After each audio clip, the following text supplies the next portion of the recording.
রাতের কিছু মুহূর্তগুলো এমন হয় যখন মানুষ মানুষের মাঝে থেকেও ভেতর থেকে একদম একা অনুভব করে। বাইরে থেকে সবকিছু ঠিক মনে হয়, কিন্তু মনের ভিতরে একটা নীরব যুদ্ধ চলে। একটা এমন যুদ্ধ যেটার ব্যাপারে মানুষ কাউকে বলতেও পারে না। কখনো শব্দতে কেঁদে ভেঙে, কখনো দোয়ার জন্য হাত তুলতে গিয়ে, আর কখনো রাতের শেষ প্রহরে নীরবভাবে আকাশকে দেখতে গিয়ে তার মনে বাস একটাই প্রশ্ন জাগে, ইয়া আল্লাহ, শেষমেশ কেন? কখনো তুমি অনুভব করেছ, মানুষ যখন শুরুতে দোয়া করে না, তো তার ভেতরে বড় অস্থিরতা থাকে। সে সারাদিন কোনো নিশানির অপেক্ষা করে, সব মুহূর্তে চায় যে সবকিছু জলদি বদলে যাক, পরিস্থিতি বদলে যাক, মনের বোঝা হালকা হয়ে যাক। আর যে জিনিসের জন্য সে রাতগুলোতে কাঁদছে, সেটা যেন সে পেয়ে যায়। কিন্তু তারপর একটা সময় এমন আসে যখন একটা আজব নীরবতা মানুষের ভিতরে আসতে লাগে। সেই কষ্টই হয়, সেই অপেক্ষা, সেই একাকিত্বের অনুভূতি। কিন্তু এখন মন আগের মতো থাকে না। এখন মানুষ সবসময় মানুষের কাছে অভিযোগ করে না। সে সবাইকে নিজের কাহিনী শোনানো ছেড়ে দেয়। সে চুপচাপ ভেতরে ভেতরে আল্লাহর সাথে কথা বলা শুরু করে দেয়। আর হয়তো এটাই সেই মুহূর্ত হয় যেখান থেকে আল্লাহর বিশেষ রহমত তার নিকটে আসা শুরু হয়ে যায়। কেননা কিছু সিদ্ধান্ত শোরগোলে হয় না, কিছু তাকদিরগুলো নীরবতায় লেখা হয়। আল্লাহ যখন কোনো বান্দার হকে কোন লিখেন না, তো সবচেয়ে প্রথমে তার পরিস্থিতি নয়, তার মনকে বদলে দেন। মানুষ ভাবে আপনার মজেজা বাইরে থাকে, কিন্তু যদিও আসল মজেজা মানুষের ভিতরে শুরু হয়। প্রথমে মানুষ সব দরজা ধাকিয়ে নেয়, সবার উপরে আশা রাখে, মানুষের বদলানোর অপেক্ষা করে।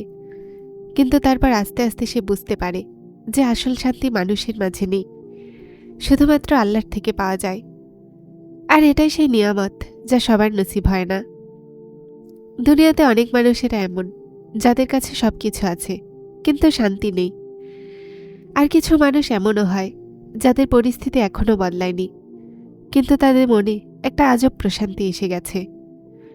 এমন কেন?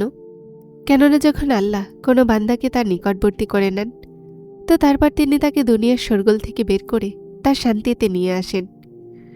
আর এই শান্তি সাধারণ হয় না, এটা ওই শান্তি হয় যা ভেঙে যাওয়ার পর পাওয়া যায়, অনেক কান্নার পরে পাওয়া যায়, মানুষের থেকে মন উঠে যাওয়ার পরে পাওয়া যায়, আর বারবার হতাশ হয়ে যাওয়ার পরে পাওয়া যায়। হয়তো তুমিও অনুভব করেছ, তুমি দোয়া করতেছিলে, আর তারপর একটা সময় এমন আসলো যখন তোমার দোয়ার কথাই বদলে গেল। আগে তুমি শুধুমাত্র এটা বলতে, এ আল্লাহ, আমাকে এটা দিয়ে দিন। কিন্তু তারপর মন থেকে একটা নতুন আওয়াজ বের হতে লাগে, এ আল্লাহ, ব্যাস আমাকে আপনার নিকটে রাখবেন। আর এটাই সেই পরিবর্তন যা মানুষকে আল্লাহর খুব নিকটে নিয়ে যায়। কেননা কিছু মানুষ আল্লাহকে শুধুমাত্র তার প্রয়োজনে ডাকে, কিন্তু কিছু মানুষ এমনও হয় যারা নিজের ভাঙা পরিস্থিতিতে আল্লাহকে পেয়ে যায়। কিন্তু তারপর তাদের জন্য দোয়া শুধু চাওয়ার নাম থাকে না, দোয়া তাদের মনের শান্তি হয়ে যায়। সে সিজদাতে গিয়ে কাঁদে, কিন্তু আজব কথা হলো এটা যে সেই কান্নাতেও শান্তি অনুভব হতে লাগে।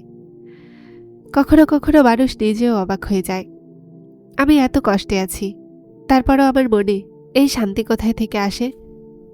এটাই তো আল্লাহর দয়া হয়।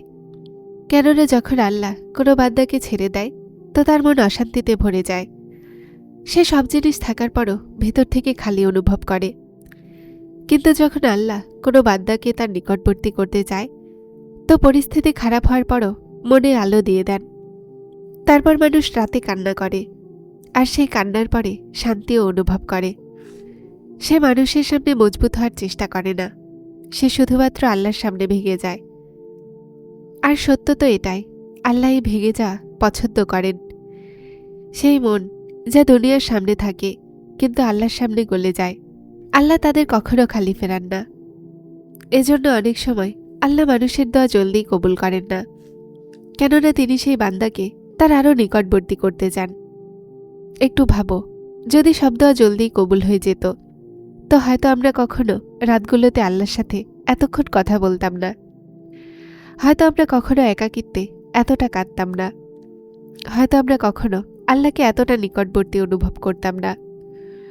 কিছু দোয়াগুলো দেরির ভিতরেও হিকমত লুকিয়ে আছে, কেননা তার অপেক্ষায় মানুষ বদলাতে শেখে। আগে সে শুধুমাত্র নিয়ামত চাইত, কিন্তু আস্তে আস্তে সে নিয়ামতগুলো থেকে বেশি আল্লাহকে চাওয়া শুরু করে দেয়। আর এটাই সেই মাকাম যেখানে মানুষ দুনিয়ার চেয়ে বেশি আল্লাহর নিকটবর্তী হয়ে যায়। তারপর একটা আজব পরিবর্তন আসতে লাগে। মানুষ মানুষের সাথে কথা কম বলতে লাগে, আর আল্লাহর সাথে বেশি। আগে সে সবার সাথে দুঃখ ভাগাভাগি করত, এখন সে চুপচাপ সিজদাতে চলে যায়। আগে সে সবসময় কোনো মানুষের আশ্রয়ের অনুভব করত, এখন সে একাকিত্বেও নিজেকে একা অনুভব করে না, কেননা তার মনে আল্লাহর আশ্রয় অনুভব হতে লাগে। আর হয়তো এটাই সেই মুহূর্ত হয় যখন আসমানে তার জন্য সিদ্ধান্ত বদলাতে লাগে। মানুষ শুধুমাত্র প্রকাশ্য অবস্থা দেখে, তাদের মনে হয় যে কিছুই বদলালো না, কিন্তু বাস্তবতা এটাই হয় যে আসল পরিবর্তন তখনই শুরু হয়ে যায়। আর যখন মানুষ ভেতর থেকে বদলে যায় না, তো তারপর দেরি লাগে না যে আল্লাহ তার জীবনেও বদলে দেয়। কিন্তু এখানে একটা কথা খুব গুরুত্বপূর্ণ।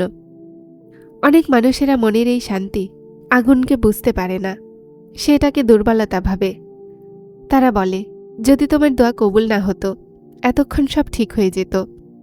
কিন্তু তারা এটা জানে যে আল্লাহর সিদ্ধান্ত নীরবভাবে নিকটে আসে। এই বিশ্বাসই তাকে হতাশা থেকে বাঁচায়। বিশ্বাস তাকে দোয়ার সাথে জুড়ে রাখে। আর তারপর একদিন মানুষ পেছনে ফিরে নিজের জীবনকে দেখে, তো যেই সময়কে সে ধ্বংস ভাবছিল সেটা তাকে আল্লাহর নিকটে এনেছিল।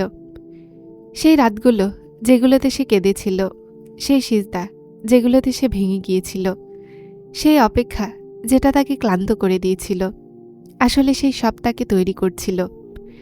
কেননা অনেক সময় আল্লাহ নিয়ামত দেওয়ার আগে মনকে ওই নিয়ামতের যোগ্য বানান। আর যখন সেই সময় নিকটে আসতে লাগে, তো মানুষের ভেতরে আজব একটা শান্তি আসতে লাগে। সে আগের মতো ভয় পায় না, সবসময় অস্থির থাকে না, বরং নীরবভাবে আল্লাহর উপরে ছাড়তে শিখে। আর হয়তো এটাই সেই মুহূর্ত হয় যখন আসমানে তার জন্য কোনো বড় খুব সুন্দর সিদ্ধান্ত লেখা হয়। এখন এখানে একটা রহস্য বাকি থাকে। কিছু মানুষ দোয়া করার পরে বদলে যায়। তারা সেই আল্লাহকেই ভুলতে লাগে, যাকে কখনো রাতগুলোতে কেঁদে কেঁদে ডাকত। আর হয়তো আসল পরীক্ষা সেখান থেকেই শুরু হয়, যখন মানুষের দোয়া বাস্তবতা হয়ে যায়। কখনো কখনো মানুষেরা অপেক্ষার দিনগুলোতে আল্লাহর খুব নিকটবর্তী হয়ে যায়, কিন্তু যখনই তারা সে জিনিস পেয়ে যায় সেটার জন্য সে রাতগুলোতে কাঁদে। আস্তে আস্তে তাদের মন বদলাতে লাগে। সেই মানুষই যারা রাতগুলোতে জেগে দোয়া করত, এখন দুনিয়াতে ফেমাস হতে লাগে। সেই মনই যা সব মুহূর্তে আল্লাহকে ডাকত, এখন দুনিয়ার শোরগোল হারাতে লাগে। আর হয়তো এটাই সেই জায়গা যেখানে মানুষকে থেমে নিজেকে একটা প্রশ্ন করা উচিত, আমি কি আল্লাহকে শুধুমাত্র আমার প্রয়োজনের সময় মনে করতাম, নাকি আমি সত্যিই তাকে ভালোবাসতাম? কেননা সত্য ভালোবাসা শুধুমাত্র কষ্টে থাকে না। সত্য ভালোবাসা সেটা হয় যা নিয়ামত পাওয়ার পরে আগের মতোই জীবন্ত থাকে। আল্লাহ তোমার নীরব দোয়াকে শুনছেন, আর তোমার মনের ওই দুঃখকেও জানেন যা তুমি কাউকে বলো না। এজন্যই হার মেনো না, দোয়া করতে থাকো, আল্লাহর সাথে জুড়ে থাকো, তোমার মনকে তার সামনে খুলতে থাকো। কেননা যখন আল্লাহ কোন বলেন না, তো যুগের অন্ধকার রাতগুলো এক মুহূর্তে বদলে যায়। আর মনে রাখো, দুনিয়ার সবচেয়ে বড় সফলতা শুধুমাত্র এটা নয় যে তুমি সেই জিনিস পেয়ে যাও যা তুমি চাইতে, বরং আসল সফলতা এটা যে তোমার মন আল্লাহর নিকটবর্তী হয়ে যায়। যারা চ্যানেলটিতে নতুন এসেছেন তারা হেদায়েত চ্যানেলটিকে সাবস্ক্রাইব করে আমার সাথে থাকুন এবং অবশ্যই ভিডিওগুলোকে লাইক শেয়ার করবেন। আসসালামু আলাইকুম।